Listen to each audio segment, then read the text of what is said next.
So guys what's up, hope you all are doing good in your life and trade. And आज इस video में आप बहुत कुछ सीखने वाले हो, जैसे कि मार्केट शुरू होने से पहले ही हम कैसे प्रेडिक्ट कर सकते हैं मार्केट ऊपर जाएगी या नीचे जाएगी। मार्केट शुरू होने से पहले हम कौन से सेक्टर में पैसा लगाना चाहते हैं, कौन से सेक्टर के स्टॉक्स को पिक करके हम पैसा लगा के प्रॉफिट कमा सकते हैं, ये मैं इस वीडियो में आपको बताऊंगा। मैं आपको इस वीडियो में ये बताऊंगा कैसे ग्लोबल फैक्टर्स हमारी मार्केट को इम्पैक्ट करते हैं और कैसे यूएस मार्केट को ऑब्जर्व करके हम अपनी मार्केट में प्रेडिक्शन कर सकते हैं कि क्या हमें आज मार्केट में पैसा लगाना चाहिए, क्या हमें आज चुपचाप बैठ के मार्केट को ऑब्जर्व करके एक पुल बैक की वेट करके पैसा लगाना चाहिए। देखिए, सबसे इंपॉर्टेंट बात होती है सिटिंग ट्रेंड। ये आपको कोई नहीं बताएगा, आपको सभी बताएंगे up trend, down trend, consolidation, but sitting trend आपको कोई नहीं बताने वाला, क्योंकि किसी को पता ही नहीं है। सभी को चुल मची हुई है कि हमें पैसा लगाना है, डेली बेसिस पे पैसा लगाना है। एंड अगर कोई पुल बैक आ गया, जब पुल बैक आता है 8-10% हर एक स्टॉक गिर जाते हैं, तो उस टाइम आपके पास कैपिटल नहीं होगा, क्योंकि आपने एक पहले ही कुछ ऐसे स्टॉक्स में कैपिटल लगाया होगा जो ऑलरेडी लॉस में चल रहे होंगे और आप उन स्टॉक में से पैसा निकाल भी नहीं सकते। अगर आपके पास उस टाइम पैसा नहीं हुआ लगाने के लिए मार्केट में, तो डेफिनेटली आप 8 से 10% जो मूव अगले एक वीक में आएगा वो आप मिस कर दोगे। 8 से 10% बहुत हो जाता है। अगर आपने 10 लाख किसी स्टॉक में लगा दिया, 8-10% कितना बन जाता है आप कमेंट कीजिए मुझे। सो बहुत पैसा बन जाता है। बस ये छोटी छोटी बातें अगर आप फॉलो कर लोगे जो मैं आपको बताऊंगा, आप डेफिनेटली एक बहुत ही अच्छा प्री प्रिडिक्ट करके मार्केट को एनालिसिस करके एक अच्छा खासा प्रॉफिट जनरेट करोगे, सेक्टर प्रेडिक्ट कर पाओगे। सो बने रहिए इस वीडियो में ताकि आप भी ये नॉलेज ग्रैब करें और अच्छा खासा प्रॉफिट कमाएं। जैसा कि मैंने आपको बताया कि मार्केट शुरू होने से पहले एक ग्लोबल फैक्टर हमारी मार्केट को बहुत ही ज्यादा इम्पैक्ट करता है। और कौन सी ऐसी मार्केट है ग्लोबली जो हमारी मार्केट को सबसे ज्यादा इम्पैक्ट करती है, वो है यूएस की मार्केट। मार्केट शुरू होने से पहले आपने करना क्या है, S&P 500 सर्च करना है और उसका देखना है इंडेक्स। अगर वो इंडेक्स में ज्यादा गिरावट हुई, आप ये डायरेक्ट गूगल पे भी सर्च कर सकते हो, अगर उसमें ज्यादा गिरावट हुई तो हमें उस दिन मार्केट में काम नहीं करना, उस दिन हमें सिटिंग ट्रेंड फॉलो करना है। अगर आपका पैसा मार्केट में लगा हुआ है तो आपको ऑब्जर्व करना है कि क्या ये यूएस मार्केट का ज्यादा इंपैक्ट हमारी मार्केट में तो नहीं आ गया। वैसे मोस्टली आता है बट वो रिकवर हो जाता है, पर अगर S&P 500 1%, ये 1% से ज्यादा गिर गई तो डेफिनेटली आपको कुछ नहीं करना। सुबह उठ के अगर आपकी पोजीशंस है पहले से किसी भी स्टॉक्स में, आपको वो सभी स्केयर ऑफ करनी है, क्योंकि पुल बैक आएगा, 8 से 10% स्टॉक गिरेंगे, वो गिरावट में आपका और ज्यादा लॉस होगा। उस टाइम आपको निकल जाना है मार्केट से, बट वेट करना है कब वो तूफान जो आया थम जाए। जब वो तूफान थम जाएगा तब हमने अपना पैसा लगाना है। जिन्होंने पैसा पहले बचा के रखा हुआ है, सो वो पुल बैक की वेट करके भी पैसा लगा के बहुत अच्छा खासा प्रॉफिट निकाल सकते हैं। सो पहले हमने आपको बता दिया कि हमने Nasdaq 500 देखना है। अब देखिए इसका ट्रेंड कैसे रहा। सो ये वाली मार्केट खुलती है इंडिया के 7:30 PM से लेके 1:30 AM को। सो रात को मार्केट खुलती है। सो इसका इम्पैक्ट बहुत ज्यादा पड़ता है हमारी मार्केट पे। सो पहले हमने S&P 500 जैसे बताया खोल लेना है और इसको देखना है कि कैसे ये इसने बिहेव किया। अगर ये बहुत ही पॉजिटिव साइन देता है तो हमें लगता है कि हाँ, कि हमारी मार्केट में भी पॉजिटिविटी आएगी। अगर ये ज्यादा नेगेटिव हुआ तो हमने मार्केट में सेटिंग ट्रेंड फॉलो करना है। अब ये सो है, एवरेज है, पहले मार्केट ऊपर गई नीचे आई एंड इट्स ओके। 0.12% की गिरावट है आज के दिन। सो हमें ज्यादा घबराने की जरूरत नहीं है। आज हमारा सेटिंग ट्रेंड नहीं है, हम काम कर सकते हैं अपनी मार्केट में। सो सेकंड हमने देखना है Nasdaq Q50, ये है top 50 companies of US. Okay, जो टॉप 50 कंपनीज की परफॉर्मेंस कैसी रही। सो इनकी बहुत अच्छी रही, 0.75% की एक बहुत ही अच्छा ट्रेंड देखने को मिला। इट मींस कि हमारी निफ्टी 50 में भी उछाल आने के चांसेस बहुत ज्यादा है।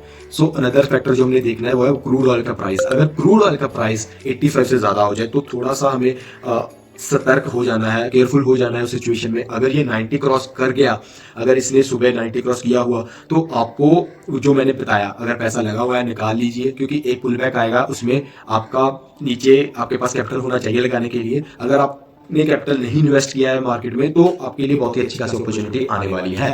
सो अब ये 81.89 है। So it's also average. Okay, कि इतना तो चलता है, ठीक है, ठीक रहता है। सो सेकेंडली थर्डली आपको देखना है यूएस बॉन्ड यील्ड। आप सर्च करना है यूएस बॉन्ड यील्ड, चार्ट आ जाएगा। अगर ये 5% को टच कर गया तो डेफिनेटली आपको सभी अपना कैपिटल मार्केट से निकाल लेना है, अगर आपने स्टॉक बाय किए हुए हैं, क्योंकि फिर से पुल बैक आएगा एंड जब वो पुल बैक आएगा आपके पास नीचे कैपिटल होना चाहिए। मैं बार बार ये बात क्यों बोल रहा हूँ, क्योंकि पुल बैक बहुत आते हैं, 8 से 10% स्टॉक गिर जाते हैं, तब आपके पास कैपिटल नहीं होता, क्योंकि आपने पहले ही कैपिटल लगाया होता है मार्केट में। तब आपको बस वेट करना पड़ता है कि हाँ, कब मार्केट ऊपर जाए, हमारा लॉस रिकवर हो और मैं एग्जिट लूँ। सो ऐसा नहीं हमने ट्रेड करना, हमने प्रॉपर मार्केट को एनालिसिस करके ही ट्रेडिंग करनी है। सो ये भी बहुत ही ज्यादा इम्पैक्ट करता है हमारी मार्केट को। और फोर्थली आपको करना क्या है, ये जो चीज मैंने आपको बताई है, ट्रेडिंग व्यू में जाके आपने ये तीनों के लाइन ग्राफ खोल लेने हैं। ओके, अब जब आप तीनों के लाइन ग्राफ खोलोगे, S&P 500 के, नैस्डैक के और निफ्टी के, आपको क्लैरिटी हो जाएगी मार्केट कैसे मूव करेगी। सो मैं आपको एक क्लियर कट एक इधर मूव बताने वाला हूँ कैसे मार्केट मूव कर सकती है, ऐसे ऐसे ऐसे ऐसे ऐसे ऐसे ऐसे ऐसे। ओके, सो हमारी मार्केट ऐसे मूव कर सकती है, ये मैंने ड्राइंग की हुई है। सो अगर मार्केट मोस्टली यूएस की फॉलो करती है मार्केट को, सो ये मूव आने का चांसेस है। इट मीन्स कि मार्केट अपने जो उसका प्राइस है उससे ऊपर हो सकती है अगर वो नैस्डैक को फॉलो करे। अगर उसने 500 को फॉलो किया, मोस्टली वो अपने प्राइस पे ही आ जाएगी, जहां से शुरू हुई है वहां तक कंसोलिडेट होकर आ जाएगी। कुछ ज्यादा बड़ा मूव नहीं आएगा आज, सो आ भी सकता है, बट जो हमारा एनालिसिस बोल रहा है मार्केट से पहले, वो ये बोल रहा है कि हाँ मार्केट में काम कर सकते हैं। हमने ये देखना है कि क्या मार्केट में काम कर सकते हैं। हाँ, आज हम मार्केट में काम कर सकते हैं। सो अगली जो इसके साथ मैं एक वीडियो अटैच करूंगा कि कैसे हम सभी सेक्टर्स खोल के जो हमारे पास स्टॉक है, जैसे फॉर एग्जांपल मैं दिल्ली के 200 स्टॉक को एनालिसिस करता हूँ। 200 में से मेरे पास 10 स्टॉक होते हैं, वो 10 स्टॉक में से कौन सा स्टॉक में मैंने काम करना है अगले एक हफ्ते में। ओके, क्या उसमें प्लानिंग करनी है, क्या मुझे उसमें एंट्री लेनी चाहिए, कौन से सेक्टर को अवॉइड करना है उसमें, वो हमें पता चलेगा। ये इधर मेरी स्क्रीन लगी हुई है, मैंने एक स्क्रीन पे 8 सेक्टर खोले हुए हैं अपने निफ्टी के, जैसे Nifty IT, Nifty media, Nifty pharma, Nifty PSU bank, Nifty auto, Nifty energy, Nifty mid cap. जो ये मैंने सेक्टर्स खोले हुए हैं, ये सेक्टर के मेरे पास सभी स्टॉक की लिस्ट पड़ी है, टॉप 10 स्टॉक्स जो मेरे एनालिसिस पे, जिसके फंडामेंटल टेक्निकल मेरे फेवर में है, और उनमें मैंने पहले ही स्ट्रेटेजी बनाई हुई है कि अगर ये वाला मूव आया तो मैं ये सब करके इनमें प्रॉफिट कमाऊंगा। सो इजी हो जाता है मार्केट को ऑब्जर्व करना इसके साथ। ये अब आपको मैं स्क्रीन दिखाने वाला। अभी मैंने आपको ये वाली स्क्रीन दिखाई थी जिसमें मैंने आपको सभी ट्रेंड के बारे में बताया कि कैसे हम सिटिंग ट्रेंड अपना प्रिडिक्ट करते हैं कि क्या हमें आज काम करना चाहिए या नहीं करना चाहिए। अब मैं वेट कर रहा था कि कब मार्केट शुरू हो। अब 9:54 हो गए हैं, लगभग 45 मिनट्स होने वाले हैं, 40 मिनट हो गए हैं मार्केट को शुरू हुए। एंड अब हमने कैसे पोजीशनिंग करनी है मार्केट, ये मैं बताऊंगा। पहले तो आपको जो आपके स्टॉक्स है, लेट्स से आपके पास विप्रो है, एक आईटी का स्टॉक है, आपने क्या करना है, आईटी का इंडेक्स खोल लेना है। जैसे इधर ये 8 इंडेक्स खुले हुए हैं, निफ्टी का खुला हुआ है, निफ्टी आईटी का खुला है, निफ्टी मीडिया का खुला हुआ है, निफ्टी फार्मा का खुला हुआ है, एंड मिड कैप का खुला हुआ है, निफ्टी एनर्जी का खुला हुआ है। This is the Nifty energy, this is Nifty auto. अब देखिए कैसे भाग रहा है, ये भी मैं आपको सिखाऊंगा। And Nifty PSU bank. Okay, अब मैंने ये कुछ मार्क किए हुए हैं, ये भी आपको मैं सिखाऊंगा आने वाली वीडियोस में। अब बेसिकली ये होते क्या है, पहले आपको ये पता होना चाहिए। जैसे कि आपके बुक्स के जो भी आपका सब्जेक्ट है, उसके फ्रंट पेज पे एक इंडेक्स लिखा होता है, उसमें सभी चैप्टर्स होते हैं ना, कि ये चैप्टर इतने पेज पे है, and this is chapter 1, chapter 2, chapter 3। ये भी वही चीज है, बस होता यह है जितने भी आईटी के स्टॉक्स हैं वो ये दिखाएगा कि उनकी परफॉर्मेंस कैसी चल रही है। अभी देखिए कितनी नेगेटिव कर रही है, पहले तो गैप डाउन ओपनिंग हुई इन पे, अब ये नीचे जा रहा है। ओके, ऐसे ही मीडिया देख लीजिए, हमारे सपोर्ट को तोड़ के नीचे आ चुका था। अब हम मीडिया के स्टॉक थे हमारे पास, बट हम उसमें नहीं डील करेंगे। ओके, हमारे पास टॉप 10 में जो स्टॉक्स है उसमें मीडिया भी था, उसमें बैंक ऑफ महाराष्ट्र भी था, हम नहीं करेंगे क्योंकि ये देखिए ज्यादा अच्छा मूव नहीं आया इधर। ओके, हम किस में करेंगे, अब आपको दिख रहा है कौन से सेक्टर चल रहा है, अभी ऑटो सेक्टर चल रहा है। ये रहा स्टॉक JBM ऑटोस, हमने इधर ही पोजीशन बना ली थी इसमें। अब ये हमारे टारगेट्स हैं कि जब इसको तोड़ेगा डेफिनेटली ये ऊपर जाएगा। सो हमने ऐसे ही कुछ रेजिस्टेंस पॉइंट पहले ही बना के रखते हैं। देखिए कहां तक हमारा इसमें टारगेट्स है, इसमें हमने 33% स्ट्रेटेजी लगाई है। ये मैं आपको आने वाली वीडियोस में बताऊंगा कि ये कैसे स्ट्रेटेजी मैंने लगाई और इधर क्यों लगाई। ऐसी बहुत सी स्ट्रेटेजी मैंने बनाई हुई है, कब वो इंप्लीमेंट करनी है ये मैं आपको बताऊंगा। अब देखिए कोई भी सेक्टर हमें अच्छा इंडिकेशन नहीं दे रहा था, बट ऑटो सेक्टर दे रहा था। हमारे पास ऑटो सेक्टर का स्टॉक था जो हमने कल एनालिसिस किया था। अब हर वीक हम नए स्टॉक्स ऐड करते हैं। ये पिछले हफ्ते का स्टॉक है, ये पास आउट होके इस हफ्ते भी आ गया, इसीलिए हमने इसको रखा हुआ है। पहले भी हमने इसमें ट्रेड किया, अच्छा खासा प्रॉफिट निकाला। फिर हमने इसके इंडेक्स ने जब हमें बोला कि हाँ अब मैं नहीं ऊपर जाने वाला हूं, जब इस पॉइंट पे था, ये अब कैंडल बननी शुरू हुई तो हमने इसमें एग्जिट ले लिया था। अच्छा खासा प्रॉफिट निकाला था, 3-4 दिन में 5% निकाल लिया था। अब सेम आज इसने अच्छा खासा मूव दिया है और देखिए इसने भी परफॉर्म करना शुरू कर दिया है JBM ऑटो ने।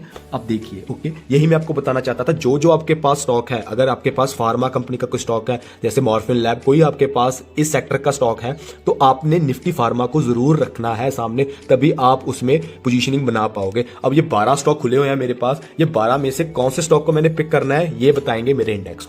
अब मैंने इसमें एंट्री ले ली, अब देखते हैं कब तक हमारा टारगेट हिट होगा। मोस्ट प्रोबेबली कि इस वीक या 5 दिन में हमारा टारगेट हिट हो जाएगा इसमें, क्योंकि ऑटो सेक्टर बहुत ज्यादा भाग चुका है। सो ये मैं आपको बताना चाहता था, ये मैं करता हूं मार्केट जब शुरू हो जाती है। पहले 15 मिनट मैं नो ट्रेड जोन रखता हूं, पहले 15 मिनट मैं कोई ट्रेड नहीं करता, क्योंकि पहले 15 मिनट मैं देखता हूं मार्केट कैसे मूव कर रही है। कई बार क्या होता है, पहले 15 मिनट मार्केट ऊपर जाती है एंड फिर बहुत जल्दी गिरती है, तो पहले देखते हैं। इसलिए मैंने देखिए मोस्टली 15 मिनट की कैंडल स्टिक्स खुली होंगी, 15 मिनट के चार्ट खुले हुए हैं सभी सेक्टर्स पे। ओके, सो आने वाली कोई भी वीडियोस होगी मैं आपको स्ट्रेटेजीज सिखाऊंगा, कैसे स्टॉक पिक किए हैं ये मैं कैसे रोज के 200 स्टॉक एनालिसिस करके ये ऐसे स्टॉक्स को पिक करके इनमें ट्रेड करके अपना मैक्सिमम प्रॉफिट निकालता हूं। सो मैंने आपको ये जो स्क्रीन है इसीलिए दिखाई, इसका पर्पस ये था कि अगर आप मुझे फॉलो करते हो, आपको पता हो कि मार्केट में मैं कैसे काम करता हूं। अगर आपको पता ही नहीं है कि मैं कैसे काम करता हूं, तो आप मेरी वीडियो देख रहे हो और आपको कुछ नहीं समझ आएगा कि मैं क्या बोल रहा हूं। ओके, और आपका टाइम भी वेस्ट हो जाएगा। मैं नहीं चाहता कि आपका टाइम वेस्ट हो। सो इस वीडियो को ध्यान से देखना। ये वो वीडियो है कि मार्केट शुरू होने से पहले मैं कौन से रामबाण चलाता हूं कि मुझे पता चलता है कि मार्केट में आज कैसे काम करना है, क्या काम करना भी है, या सिटिंग ट्रेंड है आज मेरा। ये सभी कुछ फॉलो करके मैं एक अच्छा खासा प्रॉफिट निकालता हूं स्विंग ट्रेड में। अगर आप भी निकालना चाहते हैं अच्छा खासा प्रॉफिट, तो ये सब चीजें आपको करनी पड़ेगी, क्योंकि ये छोटी छोटी चीजें हैं, 10-15 मिनट में हो जाती है। बट ये 10-15 मिनट अगर आप मार्केट से पहले नहीं दे रहे तो डेफिनेटली आपके लॉस करने के चांसेस बहुत ज्यादा बढ़ जाएंगे। सो फॉलो कर लीजिए ये सब कंसेप्ट्स को और फॉलो कीजिए मेरे चैनल को, ताकि आप अप टू डेट रहें ऐसे एजुकेशनल वीडियोस के साथ। So thanks for watching it guys, keep in touch with us.